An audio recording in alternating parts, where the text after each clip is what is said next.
ನಮಸ್ಕಾರ ಸ್ನೇಹಿತರೆ, ನಿಮಗೊಂದು ಪ್ರಶ್ನೆ. ನಿಮ್ಮ ಜೀವನದಲ್ಲಿ ನೀವು ದುಡ್ಡನ್ನು ಸಂಪಾದಿಸ್ತಾ ಇದ್ದೀರಾ? ಅರ್ನಿಂಗ್ ಇದೆಯಾ? ಅಥವಾ ದುಡ್ಡು ಸಂಪಾದಿಸೋಕೆ ಇಡೀ ಜೀವನವನ್ನು ಅದಕ್ಕೆ ಖರ್ಚು ಮಾಡ್ತಾ ಇದ್ದೀರಾ? ಪ್ರಶ್ನೆಗೆ ಅರ್ಥ ಆಯ್ತಲ್ಲ ಸ್ನೇಹಿತರೆ? ಇದು ಇಂಪಾರ್ಟೆಂಟ್ ಕ್ವಶನ್. ಇದು ದುಡ್ಡು ಗಳಿಸ್ತಾ ಇದ್ದೀರಾ ಅಥವಾ ದುಡ್ಡನ್ನು ಗಳಿಸೋಕ್ಕೆ ಜೀವನವನ್ನು ಖರ್ಚು ಮಾಡ್ತಿದ್ದೀರಾ ಅನ್ನೋದು. ಬಹುತೇಕ ಜನರ ಕಥೆ ಇದೇ ಆಗಿರುತ್ತೆ. ಓದು, ಕೆಲಸ, ಸಂಬಳ, ಆಮೇಲೆ EMI, ಪ್ರಮೋಷನ್ ಮತ್ತು EMI, ಹೀಗೆ ವರ್ಷಗಳು ಉರುಳು ಹೋಗ್ತವೆ. ಒಂದು ದಿನ ಹಿಂತಿರುಗಿ ನೋಡಿದಾಗ ಬ್ಯಾಂಕ್ ಬ್ಯಾಲೆನ್ಸ್ ಏನೋ ಸ್ವಲ್ಪ ಇರುತ್ತೆ, ಆದರೆ ಬದುಕೋಕೆ ನಮ್ಮಲ್ಲಿ ಟೈಮೇ ಇರೋದಿಲ್ಲ. ಗಮನಿಸಿ, ಹಾಗಂತ ಇದು ಸೋಮಾರಿಗಳ ವಿಡಿಯೋ ಅಲ್ಲ, ಕೆಲಸ ಬಿಟ್ಬಿಡಿ ಅಂತ ಹೇಳೋ ವಿಡಿಯೋ ಕೂಡ ಅಲ್ಲ. ಬದಲಾಗಿ ದುಡ್ಡು ನಮಗೋಸ್ಕರ ಕೆಲಸ ಮಾಡೋ ಸಿಸ್ಟಮ್ನ ಹೇಗೆ ಕಟ್ಟಬೇಕು ಅನ್ನೋದರ ವಿಡಿಯೋ ಇದು. ಸ್ನೇಹಿತರೆ, ಒಂದು ಕ್ಷಣ ನಿಮ್ಮ ಲೈಫ್ನ ಟೈಮ್ ಲೈನ್ನ ನೆನ್ಪು ಮಾಡ್ಕೊಳ್ಳಿ.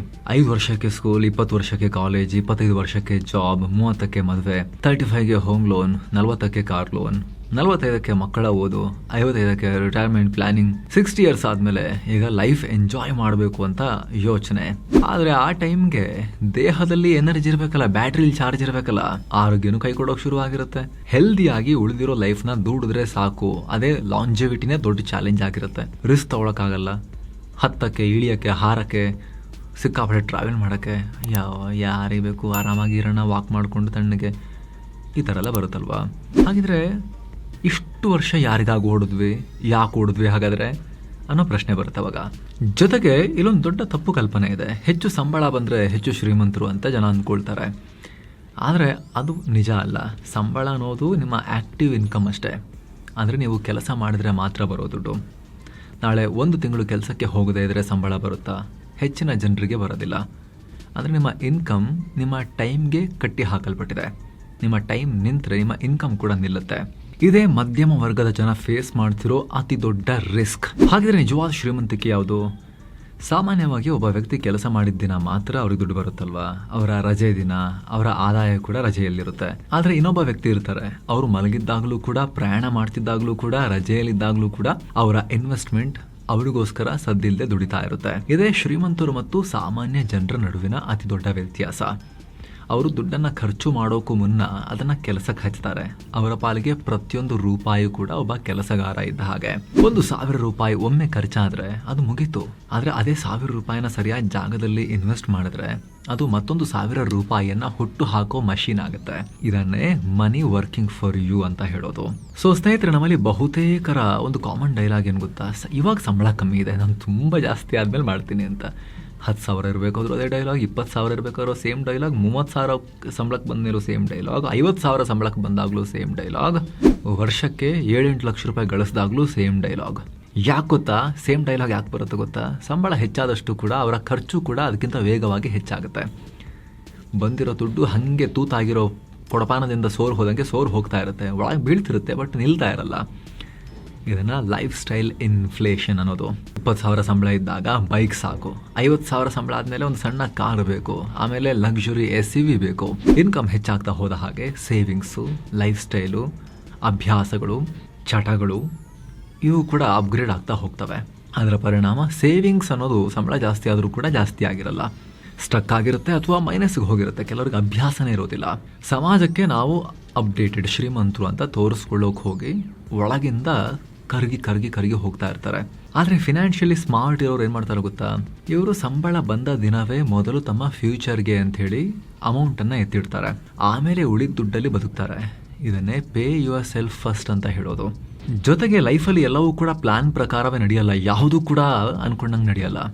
ಒಂದು ದಿನ ಅಕಸ್ಮಾತ್ ಕೆಲಸ ಹೋಯಿತು ಅಥವಾ ಮೆಡಿಕಲ್ ಎಮರ್ಜೆನ್ಸಿ ಬಂತು ಅಂತ ಇಟ್ಕೊಳ್ಳಿ, ಆಗ ಕ್ರೆಡಿಟ್ ಕಾರ್ಡ್, ಪರ್ಸ್ನಲ್ ಲೋನ್ಗಳು ಎಲ್ಲ ಶುರುವಾಗುತ್ತೆ. ಸ್ನೇಹಿತರ ಬಳಿ ಕೈ ಒಡ್ಡೋ ಸಿಚುವೇಶನ್ ಬರುತ್ತೆ ತುಂಬ ಜನಕ್ಕೆ. ಅಷ್ಟು ವರ್ಷ ದುಡಿದಿರ್ತಾರೆ, ಏನು ಮಾಡಿದ್ದೀನಿ ನೀನು ಅಂತ ಕೇಳ್ತಾರೆ ಫ್ಯಾಮಿಲಿಯವರು. ನೆನ್ಪಿಡಿ, ಒಂದೇ ಒಂದು ಎಮರ್ಜೆನ್ಸಿ ಮಿಡಿಲ್ ಕ್ಲಾಸ್ ಮತ್ತು ಬಡವ್ರದ್ದು ಎಷ್ಟೋ ವರ್ಷ ಮಾಡಿದ ಪ್ಲಾನಿಂಗ್ನ ಕಂಪ್ಲೀಟ್ ಉಲ್ಟಾ ಮಾಡ್ತಾ ಇದೆ, ಹಾಳು ಮಾಡ್ತಿದೆ. ಅದಕ್ಕೆ ಯಾವುದೇ ಇನ್ವೆಸ್ಟ್ಮೆಂಟ್ಗೂ ಮುನ್ನ ಮೊದಲು ಎಮರ್ಜೆನ್ಸಿ ಫಂಡ್ನ ಮಾಡ್ಕೊಳ್ಳೋದು, ಹೆಲ್ತ್ ಇನ್ಶೂರೆನ್ಸ್, ಟರ್ಮ್ ಇನ್ಶೂರೆನ್ಸ್ ಮಾಡಿಸ್ಕೊಳ್ಳೋದು ತುಂಬ ಇಂಪಾರ್ಟೆಂಟ್. ಎಮರ್ಜೆನ್ಸಿ ಫಂಡ್ನಲ್ಲಿ ಕನಿಷ್ಠ 3 ರಿಂದ 6 ತಿಂಗಳ ಖರ್ಚಿಗಾಗುವಷ್ಟು ಹಣ ಇರಲೇಬೇಕು ಸ್ನೇಹಿತರೆ.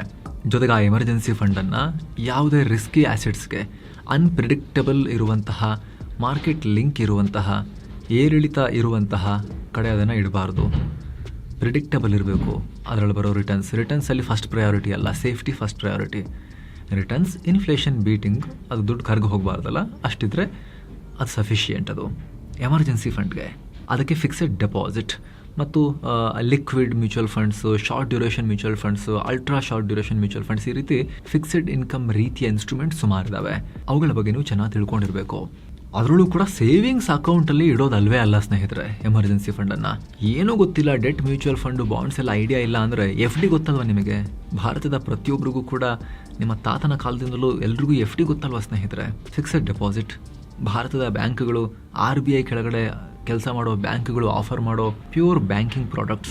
ಬಡ್ಡಿ ಮಾತ್ರ ಅಲ್ಲ, ಇನ್ನಷ್ಟು ಬೆನಿಫಿಟ್ಸ್ ಇವಾಗ ಕೊಡ್ತಾ ಇದ್ದಾವೆ FDಗಳು. ಉದಾಹರಣೆಗೆ ಸ್ಟೇಬಲ್ ಮನಿ ಆ್ಯಪ್ ಮೂಲಕ ನೀವು ಸೂರ್ಯೋದಯ ಸ್ಮಾಲ್ ಫಿನಾನ್ಸ್ ಬ್ಯಾಂಕ್ನಲ್ಲಿ FD ಬುಕ್ ಮಾಡಿದ್ರೆ ನಿಮಗೆ ಅಪ್ ಟು 8.25% ತನಕ ಆಕರ್ಷಕ ಬಡ್ಡಿ ಜೊತೆಗೆ life time free credit card ಕೂಡ ಸಿಗುತ್ತೆ.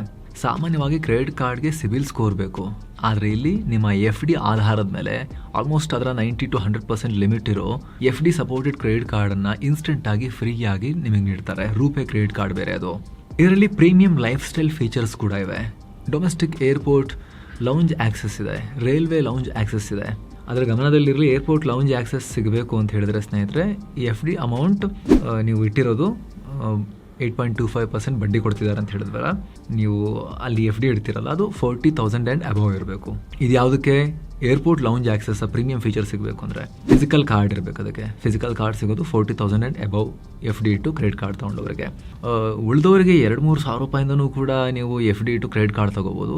ವರ್ಚುವಲ್ ಕಾರ್ಡ್ ಸಿಗುತ್ತೆ, ಅದನ್ನು ಬಳಸ್ಕೊಂಡು ನೀವು ನಿಮ್ಮ UPIಗೆ ಲಿಂಕ್ ಮಾಡಿಕೊಂಡು ರೂಪೇ ಸ್ಕ್ಯಾನ್ ಆ್ಯಂಡ್ ಪೇ ಎಲ್ಲ ನೀವು ಮಾಡ್ಬೋದು. ನಿಮ್ಮ ಎಲ್ಲ ಆನ್ಲೈನ್ ಶಾಪಿಂಗಿಗೆ ಅದನ್ನು ಯೂಸ್ ಮಾಡ್ಬೋದು, ಬಿಲ್ ಪೇಮೆಂಟ್ಸಿಗೆಲ್ಲ ಯೂಸ್ ಮಾಡ್ಬೋದು. ಜೊತೆಗೆ ನಿಮಗೆ ಫ್ರೀಯಾಗಿ ಕಾರ್ಡ್ ಕೊಡೋದು ಮಾತ್ರ ಅಲ್ಲ, 250 ರೂಪಾಯಿನ ವೆಲ್ಕಮ್ ಬೋನಸ್ ಕೂಡ ಸಿಗುತ್ತೆ. ಜೊತೆಗೆ ಸ್ನೇಹಿತರೆ ನಿಮಗೆ ಕ್ಲಾರಿಟಿ ಇರಲಿ, ನೀವಿಡೋ FD ಅದು ಪ್ಯೂರ್ FD, ಅದು ಬ್ಯಾಂಕಿಂಗ್ ಪ್ರಾಡಕ್ಟ್. ಅದು ಬ್ಯಾಂಕ್ ನಿಮ್ಮ ದುಡ್ಡನ್ನು FD ಇಟ್ಕೊಂಡು ಅದಕ್ಕೆ ಫಿಕ್ಸೆಡ್ ಬಡ್ಡಿಯನ್ನು ಕೊಡುತ್ತೆ. ಆವಾಗಲೇ ಹೇಳಿದ್ವಿ, ಈಗ 8.25% ತನಕ ಬಡ್ಡಿ ಇದೆ. ಅದರ ಆಧಾರದ ಮೇಲೆ ನಿಮಗೆ ಫ್ರೀಯಾಗಿ ಕ್ರೆಡಿಟ್ ಕಾರ್ಡ್ ಕೊಡೋದು ಅಂತ ಹೇಳಿದ್ದು. ನಿಮ್ಮ FDಗೆ ಭಾರತದ ಎಲ್ಲ ಬ್ಯಾಂಕ್ಗಳಲ್ಲಿ, ಸ್ಮಾಲ್ ಫಿನಾನ್ಸ್ ಬ್ಯಾಂಕ್ಗಳಲ್ಲಿ ಹೇಗೆ RBIನ DICGCದು 5 ಲಕ್ಷ ರೂಪಾಯಿ ತನಕದ ಗ್ಯಾರಂಟಿ ಪ್ರೊಟೆಕ್ಷನ್ ಇರುತ್ತೋ, ಹಾಗೆ ಇದಕ್ಕೂ ಕೂಡ ಅದು ಅನ್ವಯ ಆಗುತ್ತೆ. ಅದು ನಾರ್ಮಲ್ FDನೇ ಅದು. ಆದರೆ ಅದನ್ನು ಅಡ್ವಾಂಟೇಜ್ ಆಗಿ ತಗೊಂಡು ಕ್ರೆಡಿಟ್ ಕಾರ್ಡ್ ಕೂಡ ಪಡ್ಕೊಳ್ಬೋದು ಇನ್ಸ್ಟೆಂಟಾಗಿ, ಫ್ರೀಯಾಗಿ. Life time free credit card, renewal charges ಇಲ್ಲ, ಆ್ಯನ್ಯುವಲ್ ಚಾರ್ಜಸ್ ಇಲ್ಲ, ಜಾಯ್ನಿಂಗ್ ಫೀಸ್ ಕೂಡ ಇಲ್ಲ. ರೂಪೇ ಕ್ರೆಡಿಟ್ ಕಾರ್ಡ್ ಅದನ್ನು ಬಳಸ್ಕೊಂಡು ನಿಮ್ಮ ಮಾಡಲೇಬೇಕಾದ ಖರ್ಚುಗಳಿಗೆ, ಬಿಲ್ ಪೇಮೆಂಟ್ಸ್ಗೆಲ್ಲ ಯೂಸ್ ಮಾಡಿಕೊಂಡು ಸಿಬಿಲ್ ಸ್ಕೋರ್ ಕೂಡ ಬಿಲ್ಡ್ ಮಾಡ್ಕೋಬೋದು. ಒಂದು 5-6 ತಿಂಗಳು ಟೈಮಿಗೆ ಕರೆಕ್ಟಾಗಿ ಬಿಲ್ ಕಟ್ಟಿದ್ರೆ ಸಿಬಿಲ್ ಸ್ಕೋರ್ ತುಂಬ ಹೆಲ್ದಿಯಾಗಿ 750, 800 ಆ ಲೆವೆಲ್ಗೆ ತೊಗೊಂಡು ಹೋಗೋಕ್ಕೆ ಅವಕಾಶ ಇರುತ್ತೆ. ವಿಡಿಯೋ ಕೆಳಗಡೆ ಡಿಸ್ಕ್ರಿಪ್ಷನ್ ಮತ್ತು ಪಿನ್ ಮಾಡಿರೋ ಕಾಮೆಂಟ್ನಲ್ಲಿ ಲಿಂಕ್ ಇದೆ ಸ್ಟೇಬಲ್ ಮನಿ ಅವ್ರದ್ದು. ನೀವು ಅದರ ಮೇಲೆ ಕ್ಲಿಕ್ ಮಾಡಿ ಫ್ರೀಯಾಗಿ ಆ್ಯಪನ್ನು ಡೌನ್ಲೋಡ್ ಮಾಡ್ಕೋಬೋದು. ಆಮೇಲೆ ನೀವು ಸ್ಟೇಬಲ್ ಮನಿ ಸೂರ್ಯೋದಯ ಸ್ಮಾಲ್ ಫಿನಾನ್ಸ್ ಬ್ಯಾಂಕ್ನ ಕ್ರೆಡಿಟ್ ಕಾರ್ಡ್ಗೆ ಇನ್ಸ್ಟೆಂಟಾಗಿ ಅಪ್ಲೈ ಮಾಡ್ಬೋದು ಸ್ನೇಹಿತರೆ. ಓಕೆ, ನಾವೀಗ ವಿಡಿಯೋದಲ್ಲಿ ಮುಂದುವರಿಯೋದಾದರೆ, ಕೆಲಸ ನಿಲ್ಲಿಸಿದ ದಿನ ಇನ್ಕಮ್ ಕೂಡ ನಿಲ್ಲಬಾರ್ದು, ಅದೇ ಫಿನಾನ್ಷಿಯಲ್ ಫ್ರೀಡಮ್ ಅಲ್ವಾ? ಆದರೆ ಅದಕ್ಕೆ ಎಷ್ಟು ದುಡ್ಡು ಬೇಕು? 1 ಕೋಟಿನ 5 ಕೋಟಿನ? ಉತ್ತರ ನಿಮ್ಮ ಲೈಫ್ ಸ್ಟೈಲ್ನಲ್ಲಿದೆ. ನೀವು ಮಾಂಕ್ ಥರ ಬದುಕ್ತೀರಿ ಅಂತ ಹೇಳಿದ್ರೆ ದುಡ್ಡೇ ಬೇಕಾಗಿಲ್ಲ. ಹಾಗಾಗಿ ನಾವು ಅದ್ರ ಬಗ್ಗೆ ಕರೆಕ್ಟ್ ಕ್ಲಾರಿಟಿ ಇರಬೇಕು. ನನಗೆ ಎಷ್ಟು ಖರ್ಚು ಬರುತ್ತೆ ತಿಂಗಳಿಗೆ ಅನ್ನೋದ್ರ ಬಗ್ಗೆ. ಒಬ್ಬರಿಗೆ ತಿಂಗಳಿಗೆ 40,000 ರೂಪಾಯಿ ಸಾಕು, ಇನ್ನೊಬ್ಬರಿಗೆ 2 ಲಕ್ಷ ಆದರೂ ಸಾಕಾಗಲ್ಲ. ಅದಕ್ಕೆ ಫಿನಾನ್ಷಿಯಲ್ ಎಕ್ಸ್ಪರ್ಟ್ಸ್ ಒಂದು ಸಿಂಪಲ್ ರೂಲ್ ಹೇಳ್ತಾರೆ, ಅದೇ 25x ರೂಲ್. ಏನಿದು 25x ರೂಲ್? ನಿಮ್ಮ ತಿಂಗಳ ಖರ್ಚು 50,000 ರೂಪಾಯಿ ಅಂತ ಇಟ್ಕೊಳ್ಳಿ, ವರ್ಷಕ್ಕೆ 6 ಲಕ್ಷ ಆಗುತ್ತೆ. ಇದನ್ನು 25ರಿಂದ ಗುಣಿಸಿ, ಅಂದರೆ 1.5 ಕೋಟಿ. ಈ 1.5 ಕೋಟಿ ಮೊತ್ತ ನಿಮ್ಮ ಬಳಿ ಇದ್ರೆ ಅದನ್ನು ಸರಿಯಾದ ಜಾಗದಲ್ಲಿ ಇನ್ವೆಸ್ಟ್ ಮಾಡಿದ್ರೆ ಅದರಿಂದ ಬರೋ ಇನ್ವೆಸ್ಟ್ಮೆಂಟ್ ರಿಟರ್ನ್ಸ್ನಿಂದಲೇ ನಿಮ್ಮ ಲೈಫ್ ಕಳಿಬಹುದು. ಇದನ್ನೇ ಪ್ಯಾಸಿವ್ ಇನ್ಕಮ್ ಅಂತ ಹೇಳ್ತಾರೆ. ಗಮನಿಸಿ, ಇಲ್ಲಿ ಪ್ಯಾಸಿವ್ ಇನ್ಕಮ್ ಅಂದರೆ ಮನೇಲಿ ಮಲಗಿರೋದಲ್ಲ, ಅದು ಕೆಲಸ ಮಾಡೋ ಸ್ವಾತಂತ್ರ್ಯ. ಅದು ನಿಮಗೆ ಇಷ್ಟ ಬಂದಿರೋ ಕೆಲಸವನ್ನು ನೀವು ಮಾಡೋಕೆ ಕೊಡೋ ಸ್ವಾತಂತ್ರ್ಯ. ಅದು ನಿಮಗೆ ಬಾಸ್ ಇಷ್ಟ ಆಗಲಿಲ್ಲ ಅಂದರೆ ಕೆಲಸಕ್ಕೆ ರಿಸೈನ್ ಮಾಡೋ ಸ್ವಾತಂತ್ರ್ಯ. ನಿಮಗೆ ಇಷ್ಟವಾದ ಬಿಸ್ನೆಸ್ ಶುರು ಮಾಡೋ ಕಾನ್ಫಿಡೆನ್ಸ್. ಆದರೆ ಒಂದೇ ದಿನದಲ್ಲಿ ಯಾರೂ ಶ್ರೀಮಂತರಾಗಲ್ಲ.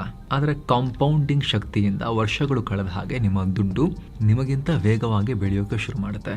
ಈ ದುಡ್ಡನ್ನು ಉಳಿಸೋದು, ಬೆಳೆಸೋದು ಅಭ್ಯಾಸ ಶುರು ಮಾಡಿ ಡಿಸಿಪ್ಲಿನ್ಡ್ ಆಗಿ ಮಾಡಿದಾಗ 6th ಮತ್ತು 7th ಇಯರ್ ನಂತರ ಕಾಂಪೌಂಡಿಂಗ್ ಕರು ಹೀಗೆ ಹೋಗಿ ಆಮೇಲೆ ಹೀಗೆ ಮೇಲಕ್ಕೆ ಏರುತ್ತೆ ಅನ್ನೋದು ಎಕ್ಸ್ಪರ್ಟ್ಸ್ ಹೇಳೋದು. ಬೇರೆ ಬೇರೆ ಕ್ಯಾಲ್ಕುಲೇಷನ್ಸ್ ಪ್ರಕಾರ ಚೆಕ್ ಮಾಡಿ ನೋಡಿದಾಗ ಅದನ್ನು ಹೇಳಿದ್ದಾರೆ. ಕೊತ್ತಿಮೀರಿ ಸೊಪ್ಪಿನ ಗಿಡ ಅಲ್ಲ ಇದು ಓಕ್ ಮರ, ಆಲದ ಮರವನ್ನು ನೆಟ್ಟು ಬೆಳೆಸಿದ ಹಾಗೆ ಅವೆಲ್ಲ. ಸ್ವಲ್ಪ ಕಾಯಬೇಕು, ಕಾದ ಮೇಲೆ ಅದು ಬೆಳೆದು ನಿಂತ ಮೇಲೆ ಜೀವನ ಪರ್ಯಂತ ನೆರಳು ಕೊಡ್ತವೆ. ಈಗ ನೋಡಿ, ಇಲಾನ್ ಮಸ್ಕ್, ಮುಖೇಶ್ ಅಂಬಾನಿ ಇವರೆಲ್ಲ ಏನು ತಲೆ ಕೆಡಿಸ್ಕೊಂಡಿದ್ದಾರಾ? ಫಿನಾನ್ಷಿಯಲ್ ಇಂಡಿಪೆಂಡೆನ್ಸ್ ರಿಟೈರ್ ಇರಲಿ ಅಂತೇಳಿ. ಅವ್ರು ಇವತ್ತೇ ಬೇಕಾದ್ರೆ ಕೆಲಸ ನಿಲ್ಲಿಸ್ಬೋದು, ಆದರೂ ಯಾಕೆ ಕೆಲಸ ಮಾಡ್ತಿದ್ದಾರೆ? ಅವರು ದುಡ್ಡಿಗೋಸ್ಕರ ಕೆಲಸ ಮಾಡ್ತಿಲ್ಲ, ಪ್ಯಾಷನ್ಗೋಸ್ಕರ ಕೆಲಸ ಮಾಡ್ತಿದ್ದಾರೆ. ಅವ್ರು ಇವತ್ತೇ ನಿಲ್ಲಿಸಿದ್ರು ಅವರ ಮುಂದಿನ 100 ತಲೆಮಾರಿಗೆ ಆಗುವಷ್ಟು ಆಸ್ತಿ ಮಾಡಿಟ್ಟಿದ್ದಾರೆ. ಯಾಕಂದರೆ ಒಂದು ಹಂತ ದಾಟಿದ ಮೇಲೆ ದುಡ್ಡು ಮೋಟಿವೇಶನ್ ಆಗಿರಲ್ಲ, ಅದು ಪರ್ಪಸ್ ಆಗಿರುತ್ತೆ. ನೆನಪಿರಲಿ ಸ್ನೇಹಿತರೆ, ಫಿನಾನ್ಷಿಯಲ್ ಫ್ರೀಡಮ್ ಅಂದರೆ ಕೆಲಸದಿಂದ ಓಡ್ ಹೋಗೋದಲ್ಲ, ಇಷ್ಟ ಇಲ್ಲದ ಕೆಲಸ ಮಾಡೋ ಅನಿವಾರ್ಯತೆಯಿಂದ ಹೊರಬರುವುದು ಅಷ್ಟೇ. ಜೊತೆಗೆ ಇಂಪಾರ್ಟೆಂಟ್, ಬಹಳ ಜನ ದುಡ್ಡಿನ ಹಿಂದೆ ಓಡ್ತಾ ಬದುಕೋದನ್ನೇ ಮರೆತು ಬಿಟ್ಟಿರ್ತಾರೆ. ಕಡೆಗೆಲ್ಲ ಮುಗಿದ್ಮೇಲೆ ಎನರ್ಜಿ ಎಲ್ಲ ಬ್ಯಾಟ್ರಿ ಚಾರ್ಜ್ ಖಾಲಿ ಆದಮೇಲೆ ಇವಾಗ ಬದುಕೋಣ ಅಂತ ಅಂದ್ಕೊಂಡಿರ್ತಾರೆ. ಆದರೆ 25-30ನೇ ವರ್ಷದಲ್ಲಿ ಬದುಕೋಕ್ಕೆ 60-70 ಬ್ಯಾಟ್ರಿ ಚಾರ್ಜ್ ಇರಬೇಕಲ್ಲ, ಎಷ್ಟು ಚಾರ್ಜ್ ಮಾಡಿದ್ರು ಬೇಗ ಡೌನ್ ಆಗ್ತಿರುತ್ತೆ. ಜೀವನ ಯಾರಿಗೂ ಪಾಸ್ ಆಗಲ್ಲ, ಅದನ್ನ ಮೈಂಡಲ್ಲಿ ಇಟ್ಕೊಂಡಿರಬೇಕು. ಸೊ ಫ್ರೆಂಡ್ಸ್, ಈ ವಿಡಿಯೋ ಇಷ್ಟ ಆಗಿದ್ರೆ ಲೈಕ್ ಮಾಡಿ, ಎಲ್ಲರಿಗೂ ಶೇರ್ ಮಾಡಿ. ಕಡೆದಾಗಿ ಮತ್ತೊಮ್ಮೆ ಮನವಿ, ವಿಡಿಯೋ ಕೆಳಗಿರೋ ಡಿಸ್ಕ್ರಿಪ್ಷನ್ ಮತ್ತು ಪಿನ್ ಮಾಡಿರೋ ಕಮೆಂಟ್ನಲ್ಲಿ ಸ್ಟೇಬಲ್ ಮನಿಯವರ ಲಿಂಕ್ ಇದೆ. ಅದ್ರ ಮೇಲೆ ಕ್ಲಿಕ್ ಮಾಡೋ ಮೂಲಕ ನೀವು ಬರೀ 2-3 ಸಾವಿರ ರೂಪಾಯಿಂದಲೂ ಕೂಡ ನೀವು FD ಇಟ್ಟು ಅದಕ್ಕೆ ಬಡ್ಡಿಯನ್ನು ಪಡಿತಾ ಅದನ್ನು ಬೆಳೆಸೋದಲ್ಲದೆ ಮತ್ತೊಂದು ಕಡೆ ಫ್ರೀಯಾಗಿ ರೂಪೇ ಕ್ರೆಡಿಟ್ ಕಾರ್ಡನ್ನು ಕೂಡ ಪಡಿಬೋದು. UPI ಲಿಂಕ್ ಮಾಡ್ಕೊಂಡು ಎಲ್ಲ ಕಡೆ ನೀವು ಅದನ್ನು ಪೇಮೆಂಟ್ಸಿಗೆ ಯೂಸ್ ಮಾಡ್ಬೋದು. ಅದಕ್ಕೆ ಕ್ಯಾಶ್ ಬ್ಯಾಕ್ ಕೂಡ ಇದೆ, ಸಿಕ್ಕಾಪಟ್ಟೆ ರಿವಾರ್ಡ್ಸ್ ಕೂಡ ಇದೆ, ನೀವು ಅದನ್ನು ಚೆಕ್ ಮಾಡ್ಬೋದು ಸ್ನೇಹಿತರೆ. ತುಂಬ ಜನಕ್ಕೆ ಏನಾಗುತ್ತೆ, ಕ್ರೆಡಿಟ್ ಕಾರ್ಡೇ ಕೊಡೋದಿಲ್ಲ, ಅಪ್ಲೈ ಮಾಡಿರ್ತಾರೆ, ರಿಜೆಕ್ಟ್ ಮಾಡಿರ್ತಾರೆ. ಇದು ಯಾರಿಗೆ ಬೇಕಾದರೂ ಸಿಗುತ್ತೆ, ಕಾಯುವಿಕೆ ಕೂಡ ಇಲ್ಲ, ಇನ್ಸ್ಟೆಂಟಾಗಿ ಸಿಗುತ್ತೆ. ಸೊ ನಿಮ್ಮದೇ ಕ್ರೆಡಿಟ್ ಕಾರ್ಡನ್ನು ಪಡೆಯೋಕ್ಕೆ, ಅದು ಕೂಡ ಉಳಿತಾಯದ ಅಭ್ಯಾಸವನ್ನು ಫೋರ್ಸ್ ಮಾಡೋ ಕ್ರೆಡಿಟ್ ಕಾರ್ಡ್. ನಿಮಗೆ ಎಷ್ಟು ಕ್ರೆಡಿಟ್ ಲಿಮಿಟ್ ಬರಬೇಕು ಕಾರ್ಡಲ್ಲಿ ಉಜ್ಜಕ್ಕೆ ಅಂದರೆ ಅಷ್ಟು ನೀವು ಇಲ್ಲಿ FD ಕೂಡ ಇಟ್ಟೋದನ್ನು ಬೆಳೆಸ್ತಾನೆ ಇರಬೇಕು ಬಡ್ಡಿಗೆ. ಸೊ ಇಂಥ ಒಂದು ಕ್ರೆಡಿಟ್ ಕಾರ್ಡನ್ನು ನಿಮಗೂ ಕೂಡ ಪಡ್ಕೊಳ್ಳೋಕ್ಕೆ ನೀವು ಮಿಸ್ ಇಲ್ಲದೆ ಡಿಸ್ಕ್ರಿಪ್ಷನ್ ಮತ್ತು ಪಿನ್ ಮಾಡಿರೋ ಕಮೆಂಟ್ನಲ್ಲಿರೋ ಲಿಂಕನ್ನು ಚೆಕ್ ಮಾಡಿ ಅಪ್ಲೈ ಮಾಡ್ಬೋದು. ಮತ್ತೆ ಭೇಟಿ ಆಗ್ತಿರೋಣ. ನಮಸ್ತೆ ಸ್ನೇಹಿತರೆ.